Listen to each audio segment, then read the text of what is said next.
Hello అందరికి. Last 3 days గా నేను ఎవరో తెలిసిన వాళ్ళు, నాకెవరో తెలిసిన వాళ్ళు, తెలియని వాళ్ళు, పెద్దవాళ్ళు, ప్రతి ఒక్కరు చాలా నాకు ఒక భరోసాని ఇచ్చిండ్రు, నాకు ఒక ధైర్యాన్ని ఇచ్చిండ్రు, నమ్మకాన్ని ఇచ్చిండ్రు. నేను ఇంకా చచ్చిపోయే వరకు ఇదే ఫీల్డ్ లో ఉంటా అని నేను ఈరోజు కళ్ళ గుర్తి చెప్పగలిగినటువంటి ఒక ధైర్యాన్ని ఇచ్చిండ్రు. కాబట్టి మీ అందరికి చాలా చాలా చాలా చాలా థ్యాంక్స్. ట్రోల్స్ ఈ రోజు స్టార్ట్ అయినాయి కావు, నాతోనే స్టార్ట్ అయినాయి కావు, నాతో ఎండవాలని నేను అనుకుంటున్నా, దానికోసం నేను ఫైట్ చేస్తానని మాటిస్తున్నా. సావిత్రిబాయి పూలే నుంచి మొదలుకొని ఏదో ఒక రూపంలో మొదలైనవి. ఆ రోజు రాళ్ళిగ్గిన వాళ్ళు ఈ రోజు బూందులిక్కుతున్నారు. నిజానికి అందరికీ తెలిసో తెలియదో, నేను 2 ఏళ్ల క్రితం మొదటి వీడియో చేసినప్పటి నుంచే లకారాన్ని నాకు బిరుదుగా తీసుకున్నా.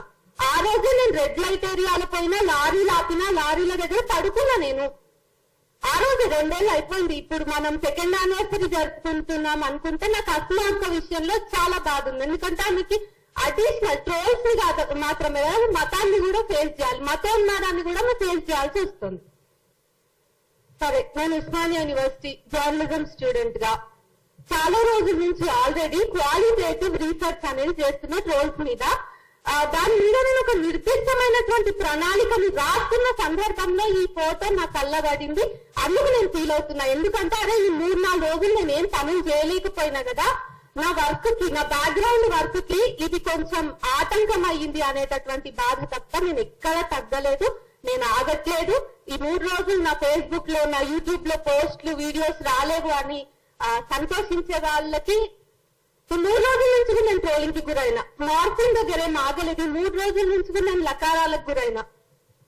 ఎక్కువగా నన్ను ట్రోల్ చేసే వాళ్ళు జనసేన, బీజేపీ, ఆర్ఎస్ఎస్ వాళ్ళు ఉంటున్నారు.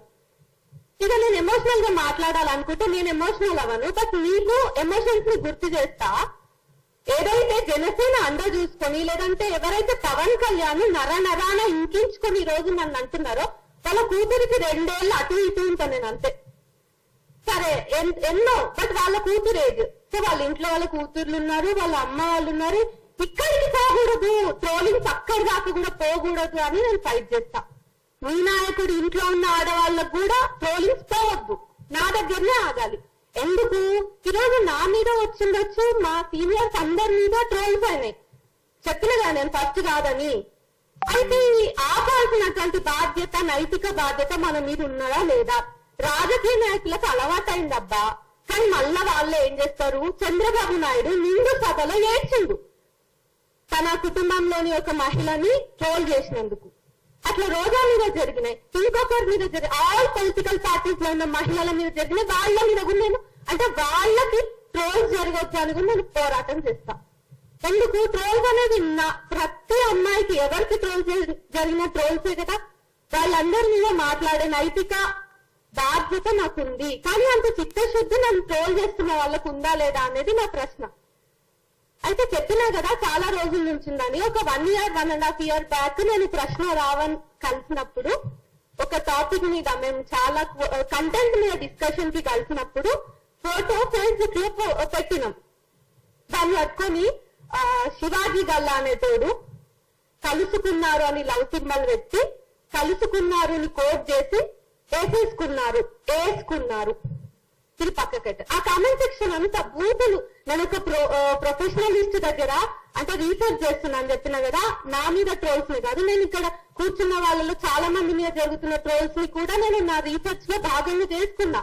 అవన్నీ కూడా నేను అనలైజ్ చేస్తున్నప్పుడు ఒక ప్రొఫెషనలిస్ట్, ఒక సైకాలజిస్ట్, ఒక అడ్వకేట్ నా పక్కన కూర్చున్నప్పుడు వాళ్ళకి నేను అది చదివి వినిపించలేనంత దారుణమైన, అసభ్యకరమైనటువంటి పదజాలం అందులో ఉంది. ఇది గుర్తుపెట్టుకోండి. అయితే ప్రొవోకేటివ్ గా ఉండాలా, ఎలా డీల్ చేయాలి అనేది ఇది నాకు 2 ఏళ్ల నుంచి ఉన్నటువంటి ప్రశ్న. ఎందుకంటే నాదేముందబ్బా, ఆల్రెడీ వాళ్ళందరి దృష్టిలో నేను బరితెగించిన. సరే, నేను బరితెగించిన, కానీ తర్వాత రావాల్సిన ఆడపిల్లల పరిస్థితి ఏంటి? ఈ హాల్లో కూడా మహిళల సంఖ్య తక్కువనే ఉంది. మహిళా జర్నలిస్ట్ ఆర్గనైజ్ చేసినటువంటి సభ ఇది. సో నా ఏజ్ వాళ్ళు ఇంకా ఎక్కువ మంది ఉండాలని నేను కోరుకుంటా. నా ఏజ్ వాళ్ళని ఇంకా ఎక్కువ మందిని ఇక్కడ చూడాలంటే దానికోసం నేను ఏమైనా వర్క్ చేయగలనా? నేను ఆల్రెడీ పడ్డదాన్ని కదా, రాళ్ళు పడ్డాయి కదా నాకు. దాని మీద నేను ఫంక్షన్ చేస్తున్నా. ఎట్టి పరిస్థితిలో నేను మాట్లాడడాన్ని ఆపేటటువంటి ఉద్దేశంలో అయితే అస్సలు లేను. అయితే యుద్ధం వాళ్ళు చేస్తున్నారు, మనము చేస్తున్నాము. మన ఆయుధాలు వేరు, మన ఆయుధాలు నిజాలు. మన ఆయుధాల వెనుక చాలా చాలా వ్యవస్థాగతమైన తప్పులు ఉన్నాయి, వాటిని మనం ఎత్తి చూపిస్తున్నాం. వాళ్ళ ఆయుధాలు మళ్ళీ అమ్మలు మనమే, అమ్మలం, అక్కలం, లకారాలం, ఇంకా ఇంకా ఏవేవో వస్తాయి. యుద్ధం ఒకటే అయినా మన ఆయుధాలు వేరు. అయితే నేను రీసెంట్ గా పరకాల ప్రభాకర్ గారి ఒక మీటింగ్ అటెండ్ అయినా. అది క్లోజ్డ్ మీటింగ్, సెలెక్టెడ్ మెంబర్స్ ఉన్నారు. ఎస్ఐఆర్ మీద జరిగిన మీటింగ్ అది. బీజేపీ వచ్చిన తర్వాత ఎట్లా ఇష్యూస్ నార్మలైజ్ అయినాయి, మనుషుల్ని చంపడం నార్మలైజ్ అయింది, రేపిస్టులని సన్మానించడం నార్మలైజ్ అయింది, పక్కన ఉన్నటువంటి వ్యక్తిని డౌట్ పడడం మతం పేరు మీద, అన్ని నార్మలైజ్ అయినాయి. అట్లనే ట్రోలింగ్ కూడా నార్మలైజ్ అయింది. అది కావద్దు అనేది నా బాధ. ట్రోలింగ్ ని కూడా మనం నార్మల్ గా తీసుకుంటే పోలీస్ స్టేషన్ లకు పోయినాక కేసు పెట్టేటప్పుడు కేసు ఎఫ్ఐఆర్ అవ్వకుండా పోలీసులు ఏమంటారంటే నువ్వు కొంచెం తక్కువ మాట్లాడు, నువ్వు నీ విధానాన్ని మార్చుకో. ఏం మార్చుకోవాలి? ఇది ధర్మాగ్రహం అయినప్పుడు నేను నా విధానాన్ని ఏం మార్చుకోవాలి, ఎట్లా మార్చుకోవాలి? అందరి ఇళ్లలో ఉన్న ఆడవాళ్ళకే వస్తారు, మళ్ళీ మగవాళ్ళు కూడా విత్తించే, కానీ వాళ్ళని తిట్లలో కూడా వాళ్ళ ఇంట్లో ఆడవాళ్ళు ఉంటారు. మళ్ళీ ఇది అన్ని పార్టీలలో జరిగేదే.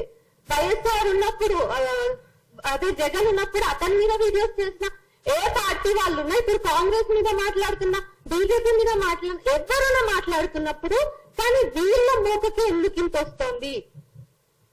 ఆర్గనైజ్ గా జరుగుతుంది అని చాలా మంది చెప్పిండ్రు, నేను ఒప్పుకుంటా. కానీ ప్రొవోకేటివ్ గానే రెస్పాండ్ అవ్వడం ట్రోల్ కి ట్రోల్ సమాధానం కాదు అని నేను అనుకుంటున్నా. ఎందుకంటే వాళ్ళతో వ్యవస్థ ఉంది, వాళ్ళు పెడితే కేసు తొందరగా ఎఫ్ఐఆర్ అవుతుంది. వాళ్ళు పోలీస్ స్టేషన్ కి తిరగకుండానే ఎఫ్ఐఆర్లు అవుతాయి. మనలాంటి వాళ్ళము ఒక 3 రోజులు పోలీస్ స్టేషన్ కి వెళ్తాం, అక్కడ ఏమేమి టాపిక్స్ వస్తాయంటే తగ్గించుకోవచ్చు కదా, కొంచెం మీ కంప్లైంట్ లెటర్ లో మార్చు, కొన్ని పదాలు మార్చు, ఇది తీసేయి, నా కులం అడ్డం వస్తాయి, మళ్ళీ ఇట్లా మల్టిపుల్ ఆస్పెక్ట్స్ అడ్డం వస్తాయి. మనం ఏమైనా చేయాలంటే వాళ్ళకి వ్యవస్థ వాళ్ళ చేతుల్లో ఉంది కాబట్టి మనం ట్రోల్నే వాళ్ళకి అంటే ప్రతిదాడిగా ట్రోల్నే మనం తీసుకుంటే మనం ఫెయిల్ అవుతాం. వాళ్ళ దగ్గర వ్యవస్థాగతమైనటువంటి బిల్స్ అది కూడా ఇన్ఫాక్ట్ రాజ్యాంగానికి సంబంధించినటువంటి సంస్థలు కూడా వాళ్ళ చేతుల్లోనే ఉన్నాయి కదా. కాబట్టి మనం ట్రోల్ ని ఎప్పుడు కూడా పెట్టొద్దు. అండ్ ఇంకొకటి ఏంటంటే డెమోక్రాటిక్ స్టేజ్ పోతుంది అనేది నా బాధ అంతా. నన్నేదో అంటున్నారు అంటే కాదు. ఇప్పుడు నేనైనా వాళ్ళైనా నేను ఒక డైలాగ్ పెట్టినా, నేను ఒక చర్చ పెట్టినా, మోదీ వైఫల్యాలు, సరే నేను ఒకటి చెప్తా, మీరు మాట్లాడండి, అభ్యంతరాలు ఉన్నాయా? మోదీ వైఫల్యాలని ఇగో ఇది నువ్వు అబద్ధం చెప్పిన అమ్మా, ఇగో ఇది ప్రూఫ్, లేకపోతే ఇది తప్పమ్మా, నువ్వు సరి చేసుకో అని చెప్పాలి. నేనేదో చేసుకుంటా, నేను రీసెర్చ్ ఇంకా గట్టిగా చేస్తాను, నెక్స్ట్ టైం చేసే వీడియోలో ఫ్యాక్ట్స్ ని పట్టుకొని వచ్చే ప్రయత్నం చేస్తా. కానీ లకారాలు ఎందుకు వస్తున్నాయి? కొన్ని ఇయర్స్, ఒక 2 years బ్యాకే నలుగురు ఉంటాం. రఘు అన్న ఉంటారు, తులసి అక్క ఉంటది, ప్రశ్న రావని ఉంటారు, నేనుంటా. మా నలుగురు ముఖాలు ఉంటాయి, మాకు మొండాలు ఉండవు. కుక్క ఉంటది, కుక్క. కొన్నిసార్లు అవి గొర్రెలు అవుతాయి. అదే వాళ్ళు ఇష్టమైనటువంటి జంతువుల శరీరాలంతా మావైతాయి. కానీ మీరు చూడండి, గొర్రె శరీరాన్ని మాకు ఆపాదించిన, కుక్క శరీరాన్ని మాకు ఆపాదించిన, మా బ్రెయిన్ మాత్రమే మీ ఇష్యూ. మా బ్రెయిన్స్ మీ ఇష్యూ, కానీ మా బ్రెయిన్స్ అసలు చచ్చిపోవు కదా. సో ఎప్పుడు విప్లవశ్రీ ఒక్కటే ఉండదు, స్టేజ్ మీద ఇంకా చాలా మంది రావాలి. వాళ్ళందరి కోసం నేను ఆల్రెడీ చెప్పినట్టుగా ఒక యూనివర్సిటీ స్టూడెంట్ గా క్వాలిటేటివ్ రీసెర్చ్ చేస్తున్నా. కాబట్టి ఈ రోజు నా కోసం మీరు ఎట్లా నిలబడ్డారో, ఆ రీసెర్చ్ లో భాగంగా నేను తర్వాత తీసుకునే కార్యాచరణలో, నేను చేసే ఒక పోరాటంలో పెద్ద మాటలు అనిపించినా నేను సెటప్ అయిపోయినాను. నాకు ఓకే ఇదంతా, నాకు ఇవ్వండి ఈ ట్రోల్ అంతా, బట్ తర్వాత వాళ్ళని మేమేమి అసభ్యకరంగా మాట్లాడడం అనే మాట నాకు ఇస్తారా? ఎవరు ఇవ్వరు కదా. అండ్ ఇంక్లూజివ్ గా రీసెంట్ గా బీజేపీ మీటింగ్ జరిగినప్పుడు, ఢిల్లీలో జరిగినప్పుడు కొన్ని ఫొటోస్, ఎల్జీబీటీ కమ్యూనిటీ వాళ్ళ ఫొటోస్ వాళ్ళు చులకనగా సర్క్యులేట్ చేస్తున్నారు. అంటే ఏంటి, అందరికీ హక్కులు ఉంటాయి అన్నప్పుడు ఆ ప్రొటెస్ట్ లో వాళ్ళకి భాగస్వామ్యం ఉండకూడదా? అండ్ ఇంకా ఎడిటింగ్స్, మార్ఫింగ్స్ అనే ఇంకా చాలా ఫొటోస్ కి జరిగినాయి. మీ దాకా ఒకటే వచ్చింది. ఇంకొక ఫోటోలో నేను ఎల్జిబిటి కమ్యూనిటీకి చెందినటువంటి ఢిల్లీ ప్రొటెస్ట్ లో పాల్గొన్న వీరులు ఉన్నారు. నేను వాళ్ళని వీరులనే అంటా. సో మేము ఇద్దరం పక్క పక్కన కూర్చొని భుజాల మీద చేతులు వేసుకున్నట్టుగా ఫోటో ఉంది. నాకు అదేం అశ్లీలంగా అనిపించలేదు. నేను ఇంకా ప్రశ్నిస్తున్నా, మరే మేము డైరెక్ట్ కలిసి చర్చలు చేసుకోకపోయినా మా ఇద్దరిని కలిపి నువ్వు ఎడిట్ చేసినా అనే చూస్తా. నేను ఇక్కడ ఎవ్వరు కూడా ఇప్పుడు ముఖ్యంగా జెన్జీలో చాలా వాయిస్లు ఉన్నాయి. నేను 100 మంది పేర్లు చెప్పమనండి. జెన్జీలో ఉన్నటువంటి యాక్టివిస్టుల పేరు నేను చెప్తా. ఎవరైతే కమిటెడ్ గా వర్క్ చేస్తున్నా నేను చెప్తా. సో వీళ్ళు కూడా ఏం భయపడరు. మీరు ఆర్గనైజ్డ్ గా మీ వెనక వ్యవస్థలు ఉన్నాయి, మీ వెనక చాలా చాలా పెద్ద వ్యవస్థలు ఉండొచ్చు. మా దగ్గర డబ్బులు లేకపోవచ్చు, కానీ మా దగ్గర నిజం ఉంది. మేము ఎంత దూరం అయినా చావడానికి కూడా సిద్ధంగా ఉన్నాము అనేది మేము మస్తు సార్లు చెప్పుకున్నాం. మళ్ళా రిపీట్ చేయాల్సినటువంటి అవసరం లేదు. అయితే ఈ పొలిటికల్ పార్టీస్ మాట్లాడాలి అని నేను కోరుకుంటున్నా.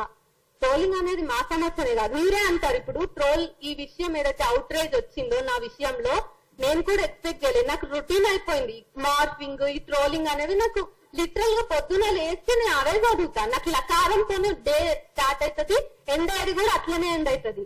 అయితే నాకు వచ్చిన బూతులకి మా ఫ్రెండ్స్ అసలు మీనింగ్స్ కూడా తెలియవు. సరే అవి నాకు తెలిసినాయి, సభాముఖంగా నేను చెప్పదలుచుకోలేదు. అవి అంత అసభ్యకరంగా ఉంటాయి. సో అలాంటి బూతులను నా రోజు అంతా గడుస్తుంది. దాంట్లో ఏం లేదు. అయితే పొలిటికల్ పార్టీస్ ఏమన్నారు, ఈ 3 days లో ఆర్ఎస్ఎస్ వింగ్ వాళ్ళు ఏమన్నారంటే, నన్ను ట్రోల్ చేసిన వాళ్ళే, నన్ను లకారం అని చెప్పి పోస్ట్ పెట్టినోడే వీళ్ళందరి ఫోటోలు మార్చాయినాయి కదా, వీళ్ళ గురించి మాట్లాడాలా అంటే వాళ్ళు మాట్లాడతాం. వాళ్ళెవ్వరి మీద మేము ట్రోల్ చేయలేదు. వాళ్ళెవ్వరిని మేము లకారాలతో మాట్లాడలేదు. వాళ్ళతో సైద్ధాంతికంగా, భావజాల పరంగా, రాజకీయంగా మాకేమైనా విభేదాలు ఉన్నప్పుడు మేము పార్లమెంటరీ లాంగ్వేజ్ లో మేము అది విమర్శ చేసినాం. మేము ట్రోల్స్ చేయలేదేనాడు. మేము ఏనాడు బూతులు తిట్టలేదు ఒకరిని పట్టుకొని. సో అది వాళ్ళు మర్చిపోతారు. సో ట్రోలర్స్ ఇప్పుడు ఏమైపోయిందంటే పోరాటం చేస్తున్న యోధులు అయిపోయింది. ఈ రోజు వాళ్ళు పోరాట యోధులు. వాళ్ళు ఈ 3 days లో నన్ను ట్యాగ్ చేసి పెట్టింది ఏంటిదంటే, మేము పోరాట యోధులం, నువ్వు ఫేక్ జర్నలిస్ట్, నువ్వు ఆన్ లిస్ట్. నేను ఏం ఆన్ చేసినా నా బ్యాంక్ అకౌంట్ తీయండి అంతా నేను ట్రాన్స్పరెంట్ గా ఉన్నా. నాలాగా చాలా మంది ట్రాన్స్పరెంట్ గా ఉన్నారు. సో మీరు ఒకసారి ఇవన్నీ కూడా పట్టించుకోండి. పొలిటికల్ పార్టీస్ ఖచ్చితంగా దీని మీద మాట్లాడాలి. వీలైతే నేను మిమ్మల్ని కూడా కలిసే ప్రయత్నం చేస్తా. పవన్ కళ్యాణ్ వరకైనా మనం పోదాం, కానీ ఈ ట్రోలింగ్ ని ఆపేద్దాం. తర్వాత నేను తీసుకునే కార్యాచరణలో నాకు హెల్ప్ చేస్తారు, నాకు మద్దతుగా నిలబడతారు. మనం అందరం కలిసి ట్రోలింగ్ ని తగ్గించడమో, వాళ్ళందరినీ ఏరివేయడమో ఏదో ఒక సొల్యూషన్ ని తీసుకుందాం అని చెప్పేసి ఒక ఓపెన్ కాల్ ఇస్తున్నా. తర్వాత నేను ఏమైనా నిర్ణయాలు తీసుకుంటే సోషల్ మీడియాలో మీ అందరినీ రీచ్ అవుట్ అవుతా. Thank you so much.